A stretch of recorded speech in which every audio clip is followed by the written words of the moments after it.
política es la organización civilizada y la convivencia, no es solo el poder. Hemos confundido poder político con política. La política es una palabra noble cuando la entendemos bien. Así que si confiamos en nosotros mismos, somos capaces de organizar, de comunicarnos, de dotarnos de confianza mutua, entonces podemos confiar en la política. Si se la dejas todo a los profesionales, las cosas cambian. Ya no puedes confiar lo mismo porque obviamente estás buscando más poder.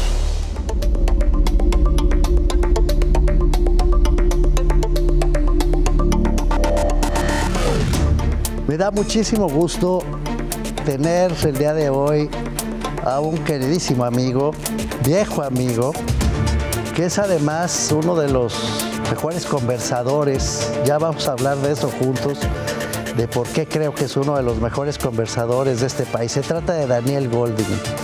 Daniel, muchas gracias por estar con nosotros. ¿Cómo estás? ¿Cómo te va? Estoy muy contento de estar contigo, Mauricio. Somos amigos de hace mucho tiempo, no somos viejos amigos, somos amigos de hace mucho tiempo y espero que sigamos siendo jóvenes amigos. Viejos amigos, pero no amigos viejos, querido Daniel. ¿Saben por qué digo que es un gran conversador, Daniel? Déjenme explicarles rápidamente. Daniel es editor. Esto quiere decir que se ha dedicado a producir conversaciones. Hacer libros en buena medida significa eso, producir conversaciones. Pero además es poeta, es ensayista, es escritor, es decir, genera conversación y genera diálogo con el resto de las personas. Toda su vida se ha dedicado a eso. Y es un gran bibliotecario. Fue director de la Biblioteca Vasconcelos. Aquí tengo el dato, por muchos años, ya nos contarás, Daniel, desde el 2013 al 2019. Y no exagero nada si les cuento que Daniel fue verdaderamente el corazón de esa Biblioteca Vasconcelos, que es una de las más importantes del país. Añado, para ya empezar a conversar con él, que además recientemente ha hecho dos cosas más. Bueno, han sucedido dos cosas más con Daniel.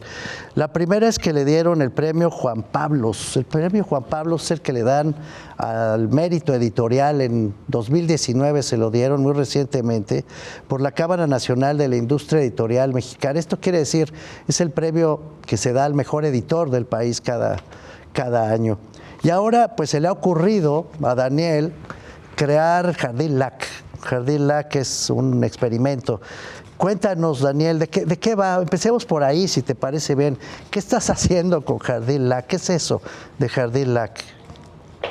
Pues estoy involucrando a amigos viejos, a ti, por ejemplo, a Néstor García Canclini, a Elisa Bonilla, a Raúl Zorrilla, a Rafael Mondragón, a Ramón Salaverría, amigos con los que he trabajado y conversado pues muchísimos años, amigos que han sostenido una voluntad de crear espacio público a través de la conversación y del conocimiento, y creamos una institución pública que se llama Jardín. Perdón que te interrumpa, LAC. Daniel, producir espacio público, acabas de decir, a través de la conversación. Es que eso es muy bonito. Este programa está dedicado a las conversaciones, Daniel, y estaría bien que nada más, perdón que te interrumpa, se crea espacio público conversando, no es un asunto privado, no es algo que sucede entre dos personas, Daniel, es algo más pues abierto. Mira, yo creo que hoy en día todos estos conceptos son conceptos que están en discusión, han estado siempre en discusión, pero yo pienso que el espacio público tal como lo entendemos en Occidente se creó en la conversación. Pienso pues específicamente en el ágora griega. No todas las ciudades han sido pensadas para tener un espacio público donde conversar, pero muchas de las ciudades en donde se toma en serio la diversidad y se hace de ella un centro para impulsar la vida pública y el enriquecimiento colectivo, dan espacios para la conversación y se generan a partir de esa conversación, pues distintos proyectos, ¿no? No somos seres humanos si no nos hablamos, ¿verdad? No nos podemos poner de acuerdo, ni entendernos, ni definir nuestra identidad, lo que somos o lo que no queremos ser, sino a partir de las conversaciones, querido Daniel. Por eso libros, arte, conversación se llama Jardín LAC, la C es de conversación y es de eso, ¿no? Estoy entendiéndote bien, se trata de interactuar, de la C es de conversación y la institución se llama Jardín LAC, lectura, arte y conversación y para el espacio público, es decir, se da en el espacio público, pero también se supone que la conversación está creando el espacio público, que es un tema que, como bien sabes tú, pues ha tenido y seguirá teniendo distintos sentidos y está en crisis en este momento. ¿Por qué? Donde básicamente... Pero espera que te interrumpa. ¿Por qué está en crisis? Es decir, déjame preguntarte esto, y es más, intentar un pequeño ensayo, Daniel. Conversar es ponernos en manos del otro, ¿no es cierto? O de la otra. Ponernos en manos, poner nuestra identidad, como estamos haciendo ahora, entre nosotros y con el público que nos está viendo, con la gente que nos acompaña. Ponemos nuestra identidad en manos de terceros, nos ponemos en armonía con otros y eso nos define y al mismo tiempo te define, Daniel. Cada vez que hablamos, tú te defines y yo me defino, ¿es correcto? ¿O cómo definirías tú conversar? Porque pues de eso estamos hablando, es el corazón de este programa. Mira, en sentido literal del término, conversar quiere decir andar juntos. Andar juntos.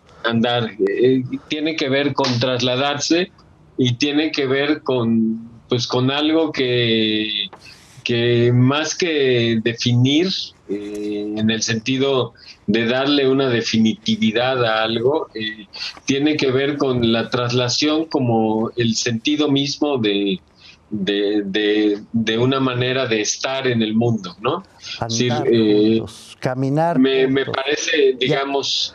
¿Y cómo definimos hacia dónde? ¿Y cómo definimos hacia dónde caminar, querido Daniel? Me encanta eso, andar juntos. Vamos hacia algún lugar en donde nos vamos a encontrar seguramente caminando y al mismo tiempo vamos a imaginar hacia dónde vamos. ¿Te parece que hablemos de esto después de hacer un pequeño corte? Porque me parece muy, muy importante no soltar esta presa, Daniel. Y ¿sabes qué? Déjame plantearte otra cosa cuando regresemos. Este andar juntos yo lo veo un poco tropezón últimamente por las redes, Daniel, porque ahora más que hablar parece que nos gritamos en las redes, nos estamos comunicando de una manera muy rara. ¿Te parece que volvamos con eso y le damos una vuelta? Gracias. Vamos, no se vayan, vamos a estar muy rápido de regreso.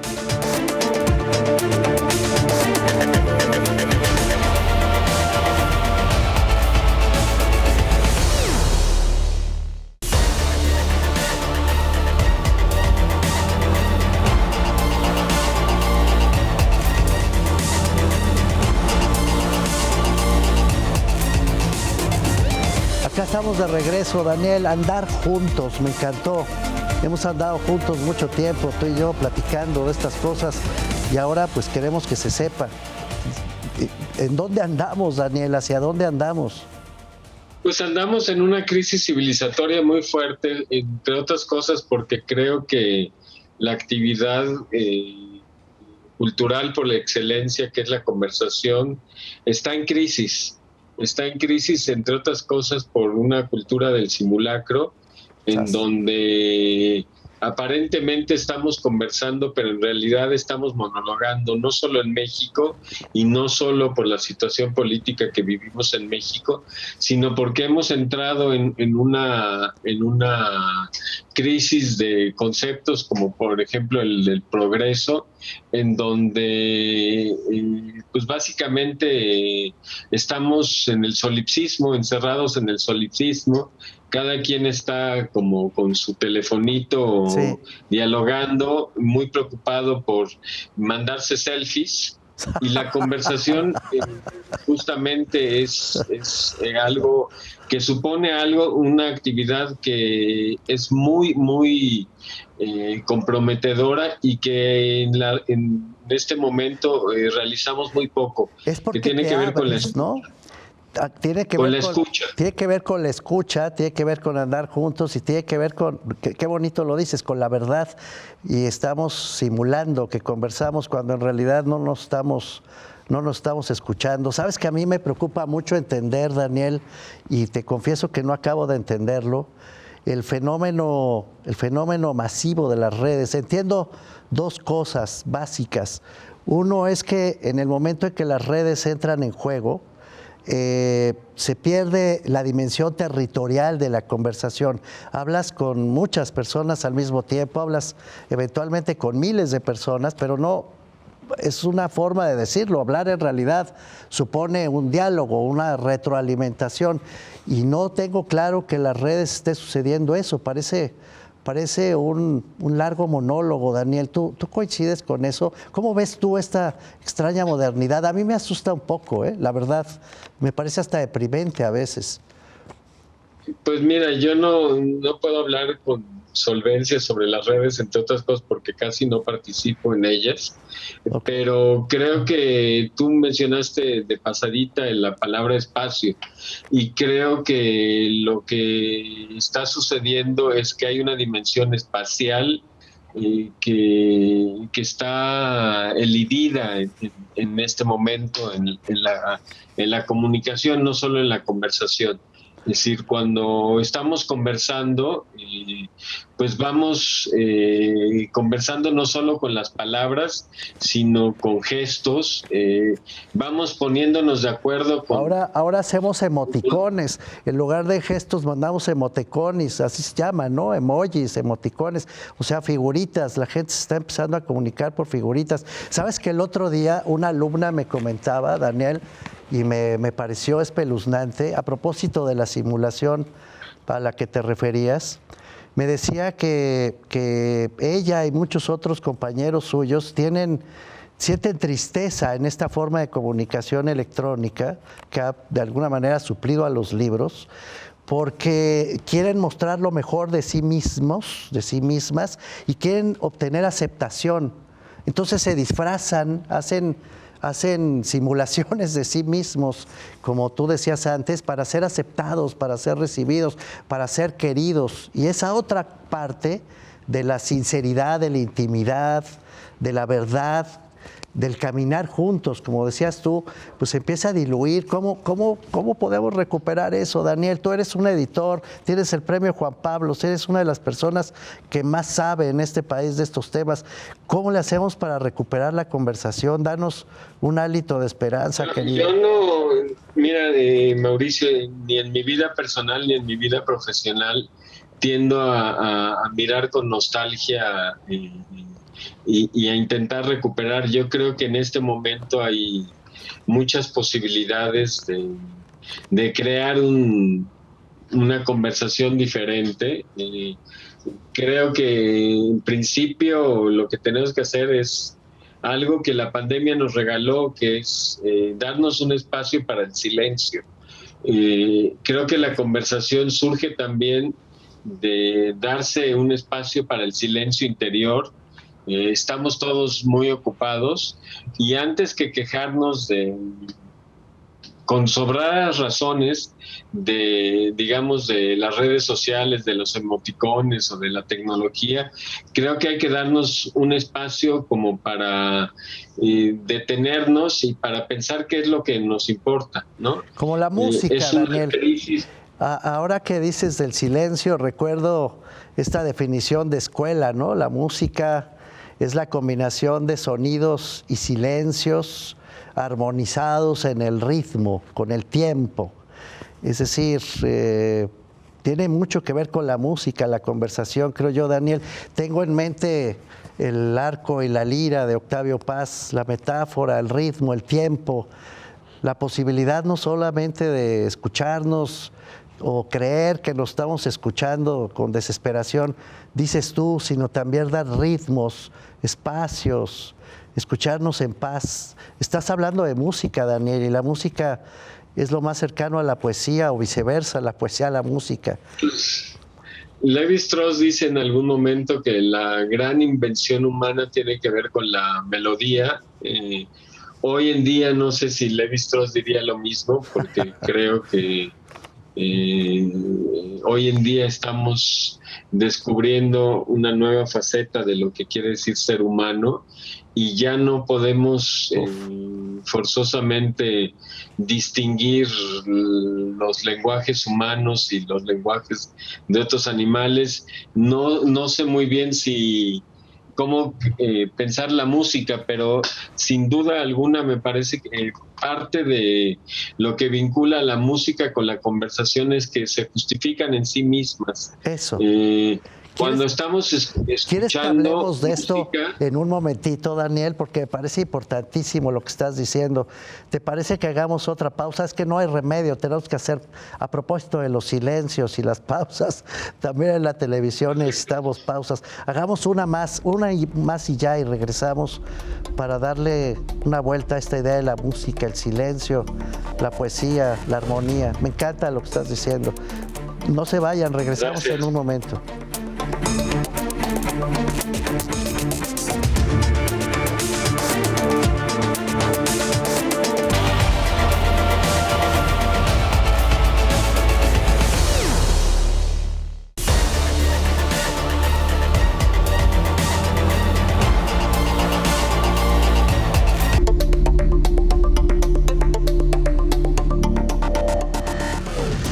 Daniel,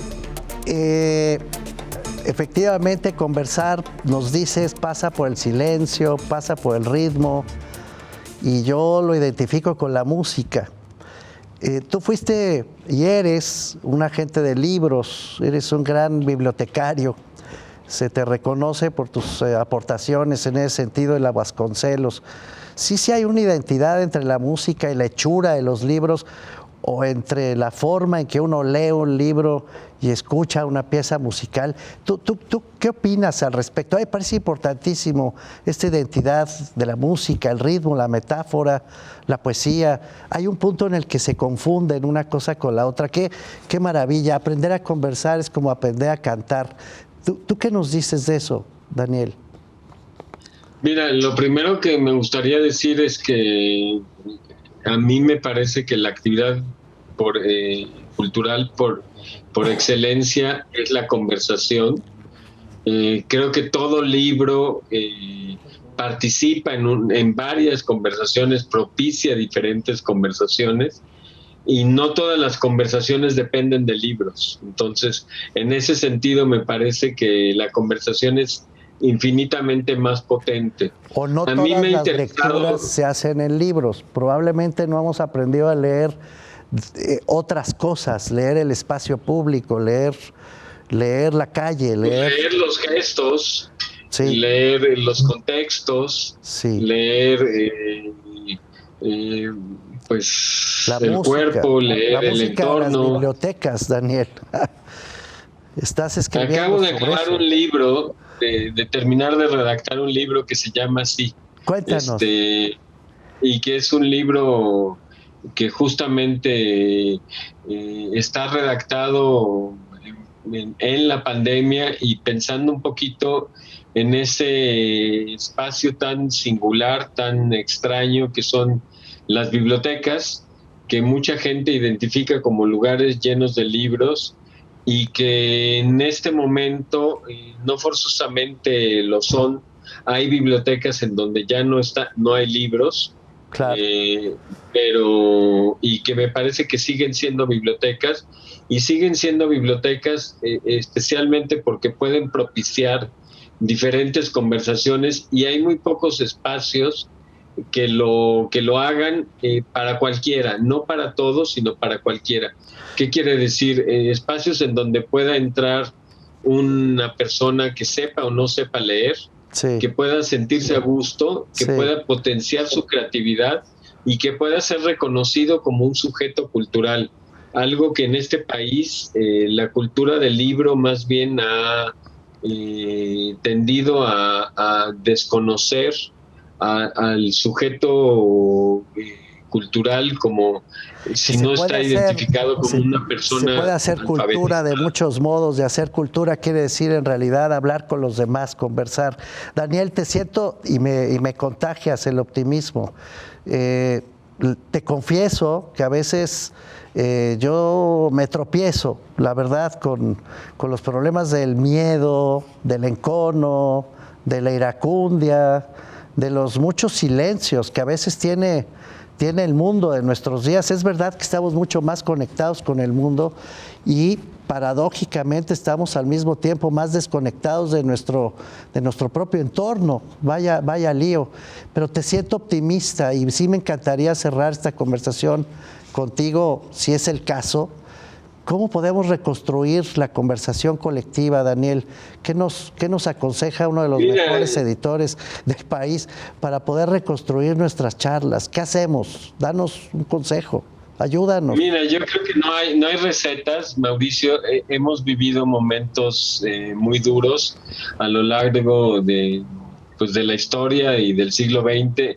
Yo no sé si estamos en un peor momento que la Europa de 1930 o de 1919, o la Revolución Mexicana de 1917, no lo sé.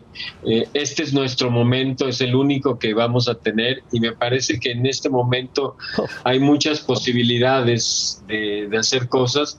Ciertamente es un momento muy complejo, entre otras cosas porque somos 7,000 millones, 7,500 millones de personas.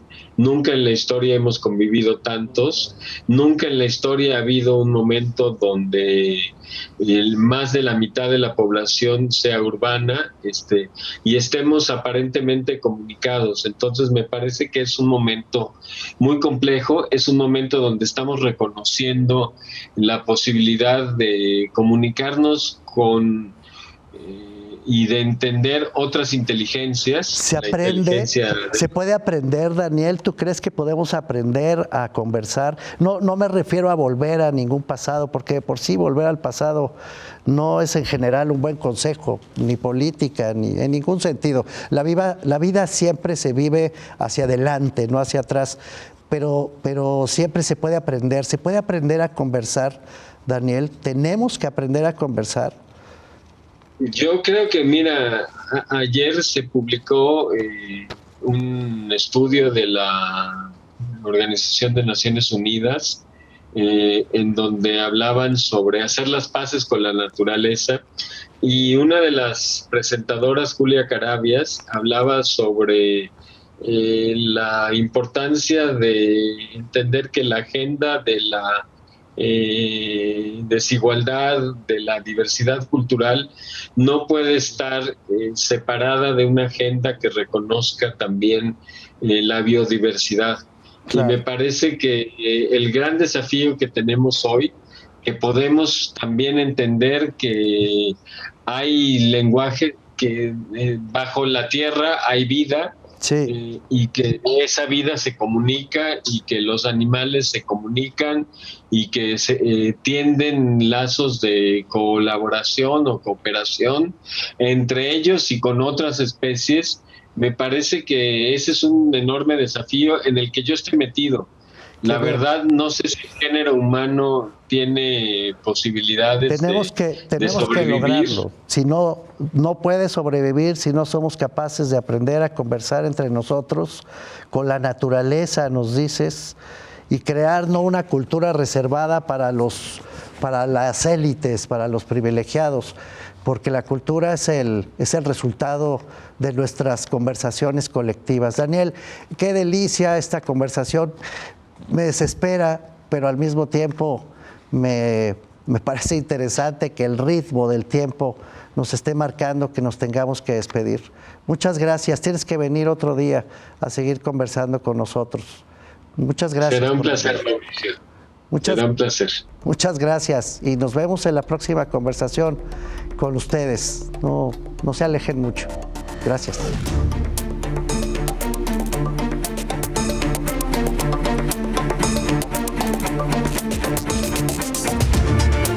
política es la organización civilizada de la convivencia, no es solo el poder. Hemos confundido poder político con política. La política es una palabra noble cuando la entendemos bien. Así que si confiamos en nosotros mismos, somos capaces de organizar, de comunicarnos, de dotarnos de confianza mutua, entonces podemos confiar en la política. Si se la dejas todo a los profesionales, las cosas cambian. Ya no puedes confiar lo mismo porque obviamente están